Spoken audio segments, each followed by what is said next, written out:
Hello বন্ধুরা, আজকে বৃহস্পতিবার, সেই জন্য আমি একটা হলুদ রঙের টিপ পরলাম আর হলুদ রঙের বস্ত্র পরি, একটু পায়ে আলতা পরি। বৃহস্পতিবার দিনটা এটুকু আমি করি। আর কিছু কিছু ছোট ছোট নিয়ম আমি বৃহস্পতিবারে করি, সেগুলো মানে সবটা তোমাদের সাথে শেয়ার না করলেও কিছুটা হলেও শেয়ার করব।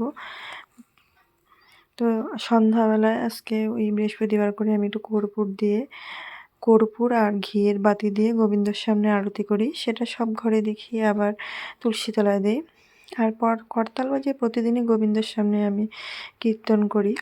হয়তো তোমরাও অনেকেই করে এই গোবিন্দের সামনে সন্ধ্যাবেলা কীর্তন করো।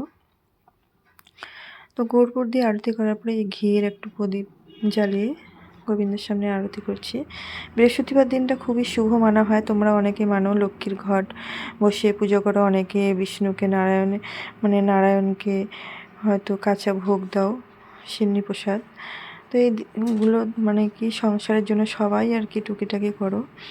তো আমিও সেই রকমই টুকিটাকি সংসারে কিছু মঙ্গলের জন্য এসব কাজ করে থাকি। ভোরবেলা উঠে গোবর জল ছিটিয়ে দিই, ঘর দুয়ার মুছে পূজা পার্বণ সেরে নিই। তো এখানে মহাদেবের কাছে আমি একটা ঘিয়ের প্রদীপ জ্বালিয়ে দিয়েছি। তো ভিডিওটা যদি ভালো লাগে বন্ধুরা অবশ্যই লাইক করে দিও।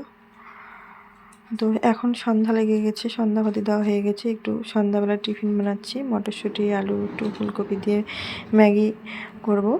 এরপরে ছেলেমেয়ের পড়াশোনা। তো ভিডিওটা ভালো লাগলে বন্ধুরা অবশ্যই লাইক করে দিও।